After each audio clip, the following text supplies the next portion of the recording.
បងប្រុសទីបំផុតខ្ញុំបានធ្វើការងារធំឲ្យលបងហើយឲ្យត្រូវតែត្រឡប់មកវិញភ្លាមបងប្រុសខ្ញុំអាចធ្វើការលបងសម្រេចហើយអូយជិះឆាប់រត់ចេញមកឲ្យត្រូវក៏កម្លាំងប៉ូលីសប្លុកព័ទ្ធចិត្តអស់ហើយណាលបងកុំព្យាយាមបន្លាចខ្ញុំអីប៉ូលីសមកពីណាទៅប៉ូលីសនៅណាទៅឲ្យពួកវាចេញមកទៅខ្ញុំពួកយើងជាប៉ូលីសនៅសៀមយើងជាប៉ូលីសលបងមកជួយខ្ញុំផងលបងមកជួយខ្ញុំផងលបងតាបាញ់ខ្ញុំជាចំណាប់ខ្មាំងតាបាញ់ហេតុអីក៏លោកបាញ់ចំណាប់ខ្មាំងហេតុអីទៅបងប្រុសខ្ញុំនៅតែជាក្មេងម្នាក់មិនព្រមធំសោះគេនៅតែមានអំណួតខ្លួនឯងហើយគេត្រូវកងកម្លាំងចិនបានបាញ់សម្លាប់ខ្ញុំព្យាយាមប្រាប់គេថាធ្វើអ្វីដើម្បីខ្ញុំគេនៅត្រូវស្លាប់នៅប្រទេសចិន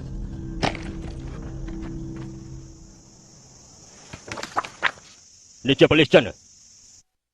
មើលស្រាលប៉ូលីសចិនឯសោះពេលដែលលោកបានជួបជាមួយពួកគេលោកនឹងដឹងថាពួកគេខ្លាំងប៉ុណ្ណាហើយពួកគេនៅតំបន់ក្រហមដូចជាលោកដែរពេលដែលជួបខ្ញុំពួកគេនឹងដឹងថាជួបនឹងនរណាហើយ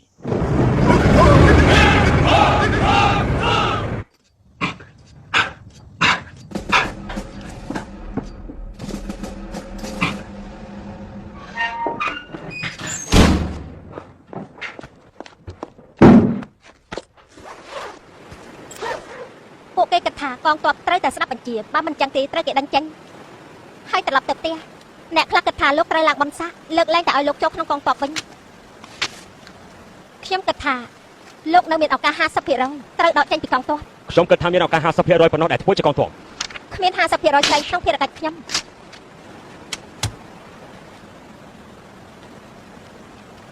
ធ្លាប់លើអ្នកចម្បាំងចចទេ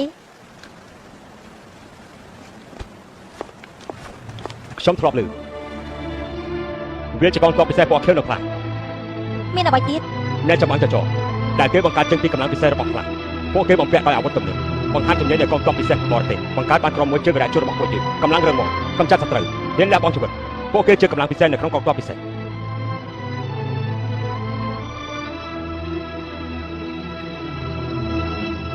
ងទ័ពមិនឲ្យផឹកស្រានោះទេ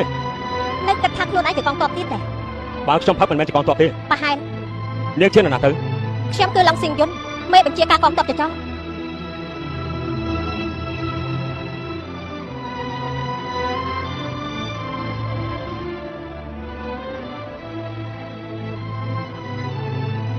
ហេតុអីក៏ចង់ធ្វើជាកងទ័ពខ្ញុំស្ដាយក្រោយមករយៈពេល2ឆ្នាំបើមិនបានធ្វើពិតជាស្ដាយក្រោយហើយការពិតដែរគឺជាការពិតថាទៀត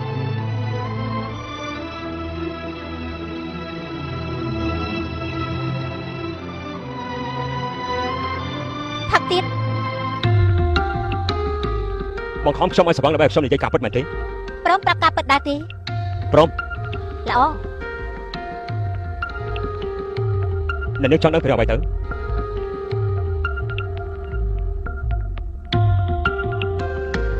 ខ្ញុំចង់ដឹងពីលោកបីអ្វីដែលលោកស្វ័នខ្ញុំផឹកស្រាមិនដែលស្វ័ននោះទេខ្ញុំចេះផឹកស្រាពីអាយុ3ឆ្នាំពេលនោះបានធ្វើឲ្យក្មេង6ឆ្នាំស្វ័នមុនខ្ញុំទៅទៀតអាយុ12លោកមើលស្រីមួយទឹកដែលមានចិត្តក្លាហានដល់ទៅ17អានោះណាមានរឿងអី17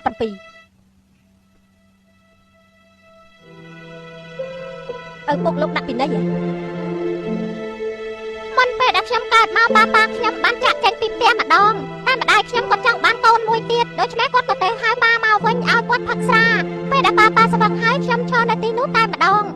ឈប់សើចទាំងអស់ឲ្យខ្ញុំភ្លាមទៅឡុងពងឯងឈប់កុហកអ្នកដទៃទៀតទៅ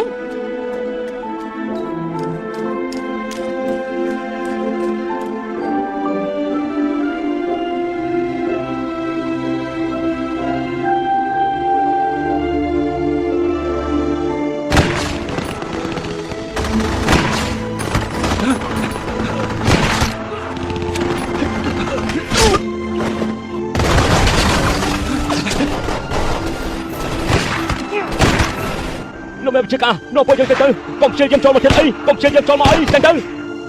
លោកមេបញ្ជាការឆាប់នោះពួកយើងចេញទៅនោះពួកយើងចេញទៅលោកមេបញ្ជាការ